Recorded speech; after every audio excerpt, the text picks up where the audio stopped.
ಆದರೆ ನಮಗೆ ಎದೆ ತಟ್ಟಿ ಎದೆ ಮುಟ್ಟಿ ಹೇಳುವಂತ ಏನಾದರೂ ಈ ನಾಡಿನಲ್ಲಿ ಭಾರತ ದೇಶದಲ್ಲಿ ಒಂದು ದೇವಸ್ಥಾನ, ಒಂದು ಕಮಿಟಿ, ಒಂದು ಸಂಸ್ಥೆ, NGO ಇದ್ರೆ ಅದು ಧರ್ಮಸ್ಥಳದ ಮಂಜುನಾಥೇಶ್ವರ ಅನ್ನೋದನ್ನ ನಾವು ಮನಮುಟ್ಟಿ ಹೇಳೋದ್ರಲ್ಲಿ ಯಾವುದೇ ನಮಗೆ ಹಿಂಸರಿಕೆ, ಅಂಜಿಕೆ ಇಲ್ಲ ಅನ್ನೋ ಮಾತನ್ನ ಈ ಸಂದರ್ಭದಲ್ಲಿ ನಾವು ಹೇಳ್ತಾ ಇದ್ದೀವಿ.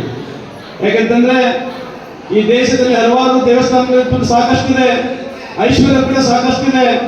ಅದನ್ನು ಯಾವ ರೀತಿ ಸಮಾಜದ ಪರಿವರ್ತನೆಗಾಗಿ, ಸಮಾಜದ ಕಡುಬಡವರ ಜೀವನಕ್ಕೆ ಏನು ಯಾವ ರೀತಿ ಉಪಯೋಗ ಮಾಡಬೇಕು, ತನ್ನಲ್ಲಿರ್ತಕ್ಕಂಥ ಐಶ್ವರ್ಯವನ್ನ ಈ ಸಮಾಜ ಸುಧಾರಣೆಗೆ ಯಾವ ರೀತಿ ಬಳಸ್ಕೋಬೇಕು ಅನ್ನೋದನ್ನ ನಾವು ಧರ್ಮಸ್ಥಳದ ಮಂಜುನಾಥೇಶ್ವರ ಕೃಪಾ ಸಂದೇಶವನ್ನು ನೋಡ್ತಾ ಇದ್ದೀವಿ.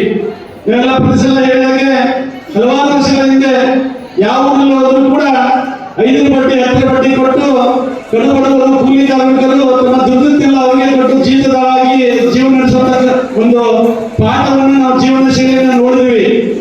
ಯಾವತ್ತು ಧರ್ಮಸ್ಥಳದ ಗ್ರಾಮೀಣಾಭಿವೃದ್ಧಿ ಸಂಘದ ವತಿಯಿಂದ ಪ್ರತಿಯೊಂದು ಹಳ್ಳಿಗಳಲ್ಲಿ ಬಂದು ಹೆಣ್ಣು ಮಕ್ಕಳಿಗೆ ವಿಶೇಷವಾಗಿ ಒಂದು ಆರ್ಥಿಕವಾಗಿ ಅವರು ಬೆನ್ನೆಲುಬಾಗಿ ನಿಂತು ಆ ಹೆಣ್ಣು ಮಕ್ಕಳಿಗೆ ಆರ್ಥಿಕ ಸಹಾಯ ಮಾಡುವುದರ ಮುಖಾಂತರ ಕುಟುಂಬದ ಬಾಳಿನ ಬೆಳಕಾಗಿ ಇವತ್ತು ಧರ್ಮಸ್ಥಳ ಗ್ರಾಮೀಣಾಭಿವೃದ್ಧಿ ಸಂಘ ಕೆಲಸ ಮಾಡ್ತಾ ಇದೆ. ಇವತ್ತು ನೋಡಿ, ಒಂದು ಹಳ್ಳಿಗಳಲ್ಲಿ 1 ಲಕ್ಷ ಹಿಡಿದು 10 ಲಕ್ಷ, 15 ಲಕ್ಷ, 20 ಲಕ್ಷವೂ ಸಾಲ ನಿಮ್ಮ ಮನೆ ಬಾಗಿಲಿಗೆ ಬಂದು ಕೊಡ್ತಾರೆ ಅಂತಂದ್ರೆ ತಾವು ಎಷ್ಟು ಒಂದು ಜನಪ್ರಿಯತೆಯನ್ನ ಇವತ್ತು ಸಂಸ್ಥೆಯವರು ಗಳಿಸಿದ್ದಾರೆ ಅನ್ನೋದನ್ನ ಇದರ ಮುಖಾಂತರ ನೋಡಬೇಕು. ಅದರಲ್ಲೂ ವಿಶೇಷವಾಗಿ ಈಗಾಗಲೇ ಹೇಳಿದ್ರು, ವೇದಿಕೆ ಮೇಲಿರ್ತಕ್ಕಂಥ ಎಲ್ಲ ಪದಾಧಿಕಾರಿಗಳು ಕೂಡ ಮತ್ತೊಮ್ಮೆ ನಮಸ್ಕರಿಸಿ ಯಾವ ರೀತಿ ಯೋಜನೆಗಳನ್ನ ಸಮಾಜದ ಪರವಾಗಿ ಅವರು ಮಾಡ್ತಾ ಇದ್ದಾರೆ. ಅದರಲ್ಲೂ ವಿಶೇಷವಾಗಿ ಇವತ್ತು ಈ ಮದ್ಯ ವ್ಯಸನ ಮಾಡತಂತ ಒಂದು ವ್ಯಕ್ತಿಗಳನ್ನ ಇದನ್ನು ಮುಕ್ತಿಗೊಳಿಸಬೇಕಂತ ಹೇಳಿ 951ನೇ ಬಾರಿಗೆ ಇವತ್ತು ಅವರಿಗೆ ಕಾರ್ಯಕ್ರಮ ನಡೆಸ್ತಾ ಇದ್ದಾರೆ. ವಿಚಾರ ಮಾಡಿ ಇಲ್ಲಿ ಕೂರ್ತಕ್ಕಂಥವ್ರು ಎಲ್ಲರೂ ಕೂಡ ನಮ್ಮ ಸಹೋದರ ಸಹೋದರಿಯರಿದ್ದಾರೆ. ಇಲ್ಲಿ ಕೂತು ನಮ್ದೇ ಒಬ್ರು ತಮ್ಮ ಇದ್ದಾರೆ, ಒಬ್ರು ಅಣ್ಣ ಇದ್ದಾರೆ. ಅವರ ಬಾಳಿ ಯಾವ ರೀತಿ ನರಕವನ್ನು ಅನುಭವಿಸ್ತಾ ಇದ್ದಾರೆ ಅಂದ್ರೆ ಸಮಾಜದ ಯಾವ ಕಷ್ಟ ಸುಖಗಳು ಕೂಡ ಅವರಿಗೆ ಸಿಗಬಾರದಂತ ಪರಿಸ್ಥಿತಿ ಇವತ್ತು ನಿರ್ಮಾಣ ಆಗಿದೆ. ಅಂತ ವ್ಯಕ್ತಿಗಳನ್ನ ಅಲ್ಲಿ ತೃಣೀಕರಿಸಿ 7 ದಿನಗಳ ಕಾಲ ಒಂದು ಶಿಬಿರವನ್ನು ಮಾಡಿ ಯಾವ ರೀತಿ ಅವರ ಮನಸ್ಸ ಪರಿವರ್ತನೆ ಮಾಡಿ ಅವರು ಕೂಡ ಕುಟುಂಬದಲ್ಲಿ ತಮ್ಮ ಹೆಂಡತಿ ಮಕ್ಕಳ ಜೊತೆ ಚೆನ್ನಾಗಿರ್ಬೇಕು, ತಮ್ಮ ಮಕ್ಕಳನ್ನ ಉತ್ತಮ ಗುಣಮಟ್ಟದ ಶಿಕ್ಷಣವನ್ನು ಅವರು ಕೊಡಿಸ್ಬೇಕು, ತಾವು ಕೂಡ ಸಮಾಜದಲ್ಲಿ ಒಬ್ಬ ಒಳ್ಳೆಯ ವ್ಯಕ್ತಿಯಾಗಿ, ಒಳ್ಳೆಯ ಕುಟುಂಬದವರಾಗಿ ಬಾಳಬೇಕು, ಬಾಳಿಸಬೇಕು ಅಂತ ಹೇಳಿ ಇವತ್ತು ಗ್ರಾಮೀಣಾಭಿವೃದ್ಧಿಯವರು ಶ್ರಮವನ್ನು ಪಡ್ತಾ ಇದ್ದಾರೆ. ಯಾಕಂತಂದ್ರೆ ಅವರಿಗೆ ಇದು ಅವಶ್ಯಕತೆ ಇದ್ದಿದ್ದಿಲ್ಲ. ಯಾಕಂದ್ರೆ ಅವರು ಕೂಡ ತುಂಬಾ ಶ್ರೀಮಂತ ದೇವಸ್ಥಾನ, ಅವ್ರದೇ ಆದಂತಹ NGO ಹಲವಾರು ಕೆಲಸಗಳಿವೆ. ಆದರೂ ಕೂಡ ಏನು ಈ ಕುಟುಂಬ ಒಂದು ಈ ಸಾರಾಯಿ ಕುಟುಂಬಕ್ಕೆ ಬಲಿಯಾಗಿ ಆ ಕುಟುಂಬ ಪೂರ್ತಿ ಹಾಳಾಗ್ತಾ ಇದೆ. ಅದರ ಜೊತೆಲಿ ತಮ್ಮ ಹೆಂಡತಿ ಮಕ್ಕಳು ಕೂಡ ಇವತ್ತು ಬೀದಿ ಪಾಲಾಗ್ತಾ ಇದ್ದಾರೆ. ಅಂತದ್ದೇನಾದ್ರೂ ನಾವು 100 ಜನಗಳಲ್ಲಿ 70-80% ಅಥವಾ 60% ಬದಲಾದ್ರೂ ಕೂಡ ಇದಕ್ಕಿಂತ ಹೆಚ್ಚಿನ ಒಂದು ಉತ್ತಮವಾದ ಕಾರ್ಯ ಈ ದೇಶದಲ್ಲಿ ಮತ್ತೊಂದಿಲ್ಲ ಅನ್ನೋದನ್ನ ನಾವು ನೆನಪು ಮಾಡಬೇಕಾಗ್ತದ. ಯಾಕಂತಂದ್ರೆ ದಾನದಲ್ಲಿ ಶ್ರೇಷ್ಠ ದಾನ ಅನ್ನದಾನ.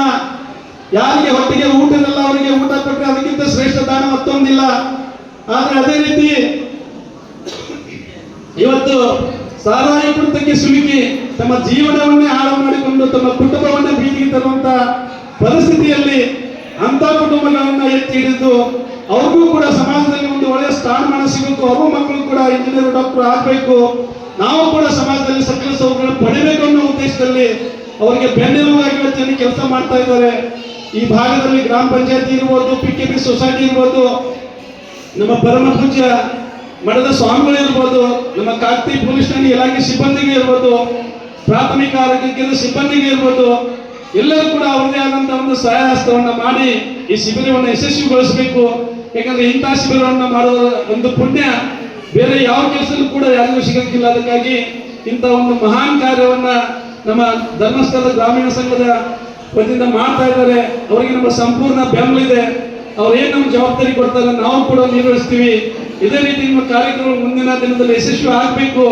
ಇವತ್ತು ಬಂದಿರುವುದೆಲ್ಲ ನಮ್ಮ ಅಂತಂದ್ರು, ನಮ್ಮ ತಮ್ಮನ್ನ ಅಣ್ಣನ ಒಂದು ಒಳ್ಳೆ ಹಾದಿಗೆ ತಂದ ಕುಟುಂಬವನ್ನ ಒಂದು ಒಳ್ಳೆ ದಿಕ್ಕಿನಲ್ಲಿ ನಡೆಸಿದ ಸಾರ್ಥಕತೆ, ಆ ಕುಟುಂಬದ ಪುಣ್ಯ ಈ ಧರ್ಮಸ್ಥಳದ ಗ್ರಾಮೀಣ ಸಂಘದ ಸರ್ವರಿಗೂ ಆ ಭಗವಂತ ಲಭಿಸುವಂತೆ ಮಾಡ್ತಾನೆ ಅನ್ನೋ ಮಾತನ್ನ ಸಂದರ್ಭದಲ್ಲಿ ಹೇಳಿ, ತುಂಬಾ ಲೇಟ್ ಆಗಿರೋದ್ರಿಂದ ತಮ್ಮಲ್ಲಿ ಕೂಡ ನಾನು ಹೆಚ್ಚಿಗೆ ಮಾತನಾಡಿದೆ. ಇಲ್ಲಿ ಬರ್ತಕ್ಕಂಥ ಎಲ್ಲ ನನ್ನ ಅಣ್ಣ ತಮ್ಮಂದಿರ ಕುಟುಂಬವು ಬಾಳು ಬಂಗಾರವಾಗಿ ಅವರು ಕೂಡ ಸಮಾಜದಲ್ಲಿ ನೆಮ್ಮದಿಯ ಜೀವನ ನಡೆಸಲಿ, ಅವ್ರ ಮಕ್ಕಳು ಕೂಡ ವಿದ್ಯಾವಂತರು ಬುದ್ಧಿವಂತರು ಗುಣವಂತರು ಆಗಲಿ ಅಂತ ಹೇಳಿ ನನಗೆ ಮಾತನಾಡಿ ಕೊಟ್ಟಿದ್ದಕ್ಕೆ ತಮ್ಮೆಲ್ಲರಿಗೂ ವಂದಿಸಿ ನನ್ನ ಮಾತುಗಳನ್ನು ಬೆಳಗಾವಿ ಜಿಲ್ಲಾ ಉಸ್ತುವಾರಿ ಸಚಿವರು ಇನ್ನೇನ ಕೊನೆಯ ಹಂತದ ನಮ್ಮದು ಶಿಬಿರದ 23ನೇ ತಾರೀಕಿನ ದಿವಸ ಕೊನೆದಾಗ ಕೂಡ ಅವರು ಕೂಡ ಈ ಕಾರ್ಯಕ್ರಮದಲ್ಲಿ ಉಪಸ್ಥಿತರು ಅನ್ನೋ ಮಾತನ್ನ ಈ ಸಂದರ್ಭದಲ್ಲಿ ತಿಳಿಸ್ತಾ ಇದ್ದಾರೆ. ಈ ಒಂದು ಕಾರ್ಯಕ್ರಮದ ಕೊನೆಯ ಅಂಗವಾಗಿ ಅಧ್ಯಕ್ಷೀಯ ಮಾತು ನಮ್ಮ ವ್ಯವಸ್ಥಾಪನಾ ಸಮಿತಿ ಅಧ್ಯಕ್ಷರು ಹಾಗೂ ಗ್ರಾಮ ಪಂಚಾಯತ್ ಸದಸ್ಯರು